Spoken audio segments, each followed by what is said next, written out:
Bonjour à vous, c'est Josué et le thème du message d'aujourd'hui c'est prendre la bénédiction de Dieu par la foi. Vous devez comprendre que la foi permet de recevoir les bénédictions de Dieu. La foi ne vous permet pas simplement d'obtenir la guérison. La foi ne vous permet pas simplement, vous comprenez, d'être guéri dans votre corps. Mais la foi vous permet aussi, vous comprenez, de recevoir toutes les bénédictions de Dieu. La foi, vous comprenez, c'est comme l'argent. Vous savez, sur le plan naturel, dans ce monde, vous ne pouvez rien faire sans argent. Si vous n'avez pas de l'argent, vous ne pouvez rien faire. Vous comprenez? Vous ne pouvez pas aller, par exemple, vous comprenez, chez un boutiquier et vous dites que vous voulez le iPhone 13 et vous n'avez pas d'argent. Vous ne pouvez pas vous payer de la nourriture sans argent. Vous ne pouvez même pas boire de l'eau sans argent. En général, vous avez besoin de l'argent. Dans le royaume de Dieu, ce n'est pas de l'argent qu'on vous demande. On vous demande de la foi. La foi, c'est la monnaie, est-ce que vous comprenez, du royaume de Dieu. C'est-à-dire que lorsque vous venez devant Dieu, vous comprenez, ce qui intéresse Dieu, c'est la foi. Écoutez, tout se fait par la foi. Même la prière, c'est la foi qui fait en sorte que Dieu exauce votre prière. Lorsque vous priez, Dieu ne va pas regarder l'argent que vous avez dans votre compte en banque. Dieu ne va pas regarder votre façon de vous habiller. Vous comprenez? Non. Dieu va regarder la foi que vous avez. La foi que vous avez va déterminer si Dieu ou pas va vous exaucer. C'est comme ça que les bénédictions de Dieu se reçoivent. Mais écoutez, je vous prends l'exemple de Daniel. Daniel, c'était un homme de Dieu. Il avait la crainte de Dieu. Il aimait Dieu. Les gens ont fait un complot contre lui. Ils ont dit, toi Daniel, là, on va te prendre et on va te donner à la fosse aux lions. Et la Bible dit que les lions n'ont pas mangé Daniel. Mais c'est à cause de quoi? Quand vous lisez le livre de Hébreux 11, vous comprenez? La Bible dit que par la foi, ils fermèrent la gueule des lions. On vous parle de qui? De Daniel. Donc c'est la foi de Daniel qui a fait en sorte que les lions ne le mangent pas. Est-ce que vous comprenez? Donc, il y a beaucoup de chrétiens, c'est ça leur problème. Ils disent, ah oui, voilà, la foi, vraiment, la foi. La foi vous permet de recevoir les bénédictions. Donc, écoutez, c'est pour ça que vous devez développer votre foi. Parce que vous savez, hein, aujourd'hui, tout le monde peut dire qu'il a la foi. C'est facile, hein? Vous comprenez? C'est facile de dire j'ai la foi. Tout le monde peut dire ça. Vous comprenez? La foi se démontre par des actes et par vos paroles. Vous comprenez? Donc, les actes que vous posez, les paroles que vous avez déterminent ce que vous allez recevoir. Un jour, le Seigneur Jésus-Christ est avec ses disciples.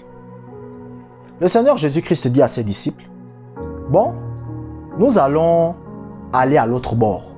Nous allons prendre un bateau et nous allons aller à l'autre bord. Et qu'est-ce qui se passe? Pendant qu'ils sont en train d'aller à l'autre bord, il y a une grosse tempête. Les disciples commencent à avoir peur. Vous comprenez? Maintenant, l'un des disciples réveille Jésus. Il dit au Seigneur, mais on est en train de mourir, toi tu es là, tu dors. Et le Seigneur va leur dire, mais où est votre foi? Donc, vous voyez que le comportement de ces personnes démontra à Jésus qu'ils n'avaient pas la foi. Vous comprenez? Et ils n'ont pu rien recevoir de Dieu. Parce qu'on reçoit de Dieu à travers la foi. Écoutez, tout ce que vous voulez recevoir de Dieu, c'est à travers la foi. La foi, c'est la piste d'atterrissage des bénédictions de Dieu. Vous avez vu lorsqu'un avion est en plein vol, il a besoin d'atterrir. Et lorsqu'un avion a besoin d'atterrir, il lui faut une piste d'atterrissage. L'avion ne peut pas atterrir au bord de mer. L'avion ne peut pas atterrir en pleine ville. L'avion a besoin, vous comprenez, d'une piste d'atterrissage. Et la piste d'atterrissage qui permet de recevoir les bénédictions de Dieu, c'est la foi. Hein, vous comprenez? Donc, imaginez un avion. Et l'avion veut se poser, mais il n'y a pas de test d'atterrissage. Qu'est-ce qu'il fait? L'avion retourne. Vous comprenez? C'est la même chose. Il y a des chrétiens, ils prient pour des choses. Vous comprenez? Ils prient pour des choses. Oh Seigneur, vraiment, je t'en supplie, donne-moi ça. Seigneur, fais ceci. Seigneur, fais cela. Seigneur, fais ceci. Le Seigneur envoie la bénédiction. Mais quand le Seigneur envoie la bénédiction, il voit qu'il n'y a pas la foi. Qu'est-ce qu'il fait? Il retourne. Mais écoutez, lorsque vous lisez la Bible, le livre de Daniel, lorsque Daniel a prié Dieu de le délivrer, mais regardez ce que la Bible dit. Est-ce que Daniel s'est lamenté? Est-ce que Daniel a commencé à pleurer? Il a dit, mais Seigneur, pourquoi? Qu'est-ce qui m'arrive? Qu'est-ce que je t'ai fait pour que les lions puissent me manger? Je t'ai fait quoi? Daniel a dit ça. Non, il était serein. Vous comprenez? Il était serein. Mais il y a des chrétiens, ils prient Dieu par rapport à une chose. Après, ils pleurent. Les gens ne sont pas contents quand je dis ça. Vous dites à Dieu, Seigneur, je t'en supplie, j'ai une grosse dette à régler. Aide-moi à régler cette dette-là. Et après, le lendemain, vous pleurez. Oh Dieu, pourquoi tu me fais subir ça? La bénédiction était en train de venir. La bénédiction repart. Vous comprenez?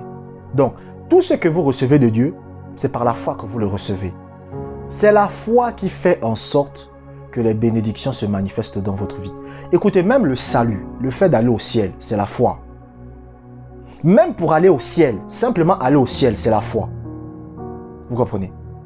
La Bible dit c'est par grâce que vous êtes sauvés au moyen de la foi. Donc ça veut dire que même pour aller au ciel, il faut la foi. Donc si un chrétien, vous comprenez, n'a pas la foi, si un chrétien ne vit pas par la foi, il ne peut pas. La Bible dit le juste vivra par la foi. Donc ça veut dire que quelqu'un qui marche dans la justice, c'est quelqu'un qui vit par la foi. Quelqu'un est en train de me poser la question, mais Josué, c'est quoi la foi? La foi, c'est vivre selon la parole. C'est ça la foi tout simplement. La foi, c'est quelqu'un qui vit selon ce que la parole lui dit. La foi, c'est quelqu'un qui ne vit pas par rapport à ses 5 sens. Un homme de foi, une femme de foi, c'est quelqu'un qui ne vit pas par rapport à ce que ses yeux lui disent, par rapport à ce que ses oreilles lui disent, par rapport à ce que son corps lui dit. Un homme de foi, une femme de foi, c'est quelqu'un qui vit par rapport à ce que la parole de Dieu lui dit. C'est ce que la parole de Dieu lui dit qu'il considère, et non ce que ses 5 sens lui disent. Donc, comprenez ceci. C'est pour cela qu'en tant que chrétien, vous devez toujours chercher à développer votre foi. Parce que votre foi va déterminer ce que vous pourrez recevoir. De la même façon que sur terre, ceux qui sont les plus riches peuvent plus recevoir que d'autres. De la même façon, dans le monde de Dieu, dans le royaume de Dieu, ceux qui ont le plus de foi, c'est ceux qui peuvent le plus recevoir. Vous comprenez? Par exemple, moi j'avais une énorme dette. Mon compte en banque allait être bloqué. J'ai prié et Dieu m'a exaucé. Pourquoi? Parce que j'ai manifesté la foi. Donc, Dieu ne m'a pas exaucé parce que je porte des beaux t-shirts. Dieu ne m'a pas exaucé parce que peut-être il aime ma façon de me coiffer. Mais Dieu m'a exaucé parce qu'il a vu la foi que j'ai manifestée. La foi que j'ai manifestée m'a permis de recevoir la bénédiction de Dieu. Abonnez-vous pour des prochaines vidéos. Que la grâce du Seigneur soit avec vous.